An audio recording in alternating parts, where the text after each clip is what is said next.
Super Aryan episode 4। Aryan, क्या तुमने कल के लिए पूरी तैयारी कर ली है?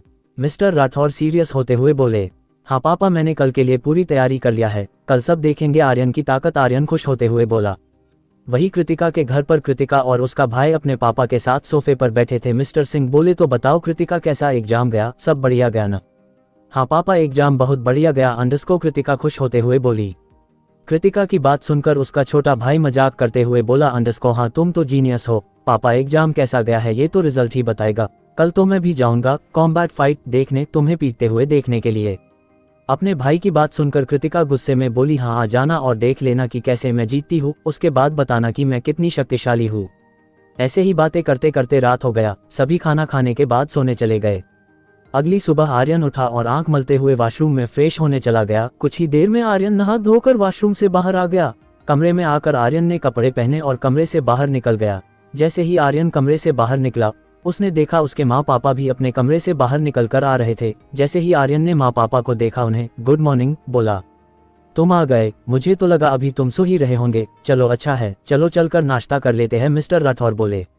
हाँ पापा, चलो नाश्ता कर लेते हैं, अभी 8 बजे है, 2 घंटे में आज का एग्जाम शुरू होने वाला है, आर्यन बोला। कुछ ही देर में आर्यन और उसके माँ पापा कैंटीन में पहुंच गए। कल की तरह आज भी बहुत भीड़ था। तीनों के खाना खाया और अपने रूम की ओर चल पड़ा। दूसरी ओर प्रिंसिपल सिंह के घर पर मिस्टर एंड मिसेस सिंह के साथ कृतिका और सौम्य एक साथ खाना खा रहे थे। खाना खाते हुए प्रिंसिपल सिंह बोले, तो कृतिका आज की तैयारी पूरी है? हाँ पापा, पूरी तैयारी है, देखते हैं आज मुझसे कौन कौन लड़ता है, कृतिका पूरे आत्मविश्वास के साथ बोली। कुछ ही देर में सभी स्टूडेंट्स और उसके अभिभावक एग्जाम वेन्यू पहुंच गए। लेकिन आज का एग्जाम वेन्यू कल से बिल्कुल अलग था। आज का एग्जाम वेन्यू एक बहुत बड़े मैदान में था। वो मैदान इतना बड़ा था कि जिसमें पूरे गांव को बसाया जा सकता था। उस मैदान के बीचों बीच 100 फाइटिंग स्टेज बना हुआ था और एक अलग स्टेज प्रिंसिपल और सभी प्रोफेसर के बैठने के लिए बनाए गए थे। उस स्टेज के बगल में एक स्क्रीन लगा हुआ था, जिसके जरिए ये बताया जाएगा कि किस स्टूडेंट की फाइट किस स्टूडेंट के साथ होगा। उस स्क्रीन पर यह भी बताया जाएगा कि स्टूडेंट किस हथियार से लड़ेंगे। और फाइटिंग स्टेज के 3 तरफ स्टूडेंट्स और पेरेंट्स के बैठने का स्थान था।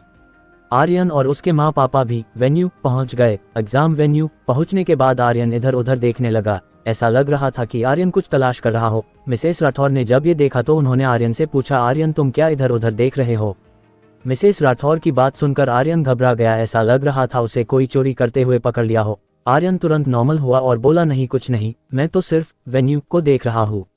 लेकिन सच्चाई कुछ और ही था। असल में आर्यन कल वाली लड़की यानी कृतिका को ढूंढ रहा था। ऐसा लग रहा था कि आर्यन को कृतिका के पहली नज़र में प्यार हो गया हो।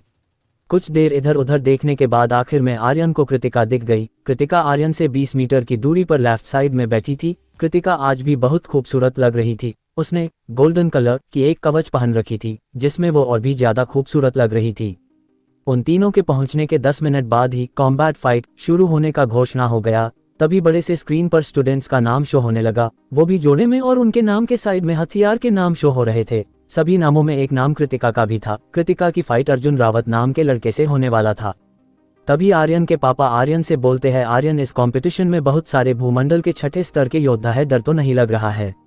नहीं पापा, कोई डर नहीं है, 6ठे स्तर के योद्धा को बड़ी आसानी से हरा दूंगा। इन योद्धाओं में इतनी ताकत नहीं है कि मुझे हरा सके, आर्यन ने बगैर झिझके जवाब दिया।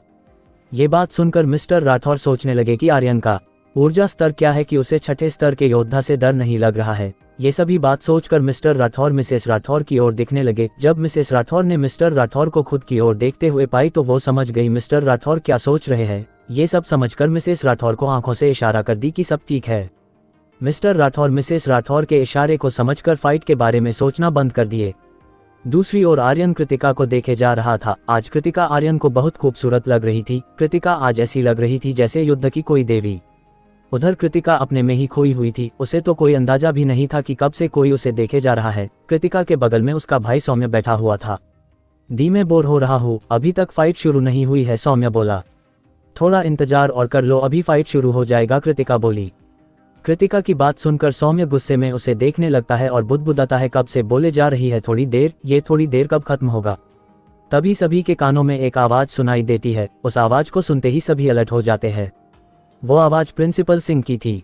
सभी स्टूडेंट्स इंतजार कर ही रहे थे। तभी प्रिंसिपल सिंह अपने जगह से उठे और बोलना शुरू किया, अंडरस्को डियर स्टूडेंट्स, मैं दिव्यकीर्ति एकेडमी का प्रिंसिपल तेज प्रताप सिंह हूँ।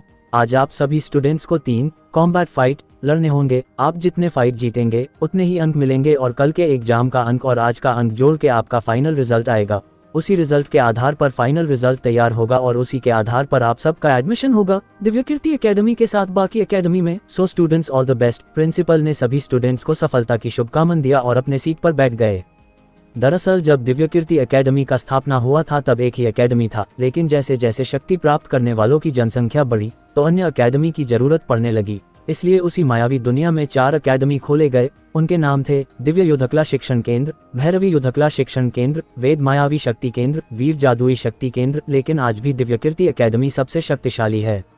जैसे ही प्रिंसिपल सिंह अपने सीट पर बैठे सभी स्टूडेंट्स फाइटिंग स्टेज पर आ गए और उसी समय फाइट शुरू हो गया। अगले 10 मिनट में आधे से ज्यादा फाइट खत्म हो गया। उनमें से एक फाइट कृतिका और अर्जुन का था। कृतिका ने अर्जुन को कुछ प्रहार में हरा दिया। क्योंकि अर्जुन भूमंडल के 4थे स्तर का योद्धा था और वही कृतिका 8वें स्तर की योद्धा थी। कृतिका की शक्ति अर्जुन से 3 स्तर ज्यादा था, इसलिए अर्जुन कृतिका के सामने कुछ समय ही टिक पाया। 100 फाइट में 5 फाइट ही 5 मिनट से ज्यादा चला। वो फाइट जिन स्टूडेंट्स के बीच थे वे जोड़े थे अंडस्को गीता गौतमी, सुरेश करण, विकास अजय, कृष्णा वीर, रानी विद्युत। ये सभी भूमंडल के योद्धा थे। इस फाइट के विजेता थे गौतमी जो 7वें स्तर की योद्धा थी, सुरेश जो 6ठे स्तर का योद्धा था। सुरेश ने अपने से एक स्तर शक्तिशाली योद्धा को हराया था क्योंकि उसके पास एक विशेष शक्ति थी जिसका प्रयोग करके उसने ये फाइट जीत लिया। रानी, अजय और वीर ये सभी 7वें स्तर के योद्धा थे। इस फाइट के खत्म होते ही सेकंड फाइट का अनाउंसमेंट हो गया जिसमें आर्यन का नाम था। आर्यन की फाइट राहुल नाम के लड़के से होने वाली थी। जैसे ही सभी स्टूडेंट ने अपने अपने नाम का अनाउंसमेंट सुना सभी स्टूडेंट अपने स्टेज पर पहुंच गए। आर्यन के सामने राहुल आके खड़ा हो गया। जैसे ही राहुल स्टेज पर पहुंचा उसके ऊर्जा शक्ति को देख सभी व्यक्ति आश्चर्यचकित हो गए और लोगों ने आपस में बात करना शुरू कर दिया। एक आदमी बोला, अरे ये तो भूमंडल के 7वें स्तर का योद्धा है। वही दूसरी तरफ उस लड़के को देखो, उसका तो कोई ऊर्जा शक्ति दिखाई नहीं दे रहा है।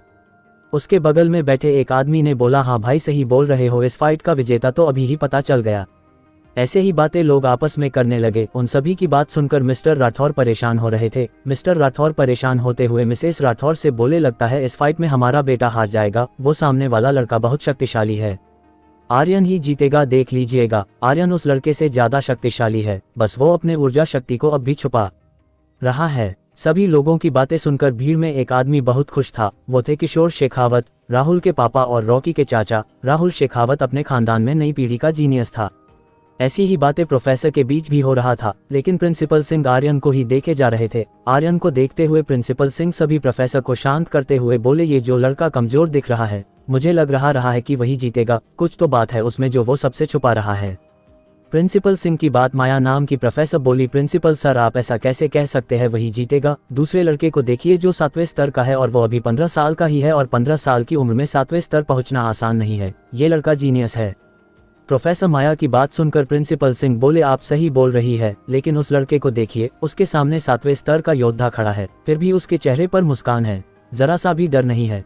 इसका दो ही मतलब है, पहला इस लड़के को ऊर्जा शक्ति पहचानने का ज्ञान नहीं है, और दूसरा ये लड़का 7वें स्तर के ऊपर का योद्धा है, साथ में उसके पास कोई विशेष शक्ति है जो उस लड़के की शक्ति को छुपा रहा है।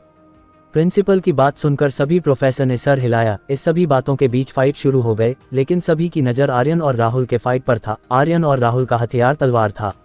राहुल आर्यन का मजाक उड़ाते हुए बोला, अंडस्को आर्यन मौका है, अभी हार मान लो, तुम मेरे सामने नहीं टिक पाओगे।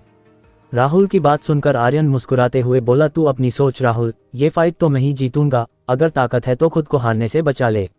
आर्यन की बात सुनकर राहुल गुस्से में आ गया और उसने तलवार को और ज्यादा कस के पकड़ लिया। राहुल की ऊर्जा शक्ति ने तलवार को ढक लिया। राहुल की ऊर्जा शक्ति को देखकर लोग बातें करने लगे, अंडस्को अरे देखो, उस लड़के ने अपने पहले वार में इतना ज्यादा ऊर्जा का उपयोग कर रहा है, लगता है वो इस फाइट को तुरंत खत्म करना चाह रहा है। ऐसी ही बातें सभी लोग कर रहे थे। इन सभी के बीच आर्यन ने भी अपनी ऊर्जा शक्ति से अपने तलवार को ढकने लगा। आर्यन की ऊर्जा शक्ति को उसके तलवार पर देखकर लोग सरप्राइज हो गए, क्योंकि आर्यन की ऊर्जा शक्ति राहुल की ऊर्जा शक्ति से थोड़ा ज्यादा था, तो लोगों का सरप्राइज होना तो बनता था।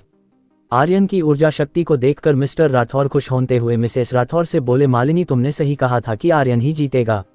मिसेस राठौर ने खुश होते हुए मिस्टर राठौर से बोली, ये आर्यन की पूरी शक्ति नहीं है, इस लड़के को हराना आर्यन के लिए बहुत आसान है। क्या आर्यन राहुल को हरा पाएगा? जानने के लिए सुनिए सुपर आर्यन का अगला एपिसोड।